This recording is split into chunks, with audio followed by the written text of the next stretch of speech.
കശുവണ്ടി കോർപ്പറേഷൻ അഴിമതിയിൽ മുൻ വ്യവസായ പ്രിൻസിപ്പൽ സെക്രട്ടറി APM മുഹമ്മദ് ഹനീഷിനെതിരെ കടുത്ത ഭാഷയിൽ ഹൈക്കോടതി. ഉത്തരവ് മനസ്സിലായില്ലേ എന്ന ചോദ്യം. നിരുപാധികം മാപ്പ് ചോദിച്ചിട്ടും കോടതി വിട്ടില്ല. രേഖാമൂലം വിശദീകരണം വേണം. പ്രോസിക്യൂഷൻ അനുമതി ഉത്തരവ് പുതിയ വകുപ്പ് സെക്രട്ടറി ഹാജരാകണമെന്നും കോടതി.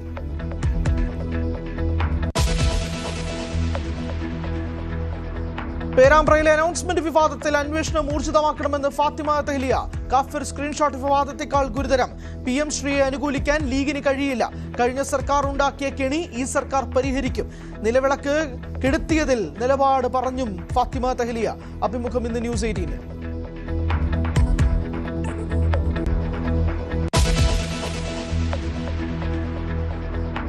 ലോകകപ്പിൽ വീണ്ടും കേപ്പ് വെർദെയുടെ വിസ്മയം. യുറുഗ്വേക്കെതിരെ 2 ഗോൾ അടിച്ച് സമനില. സൗദിയെ മറുപടിയില്ലാത്ത 4 ഗോളിന് തകർത്ത് സ്പെയിൻ.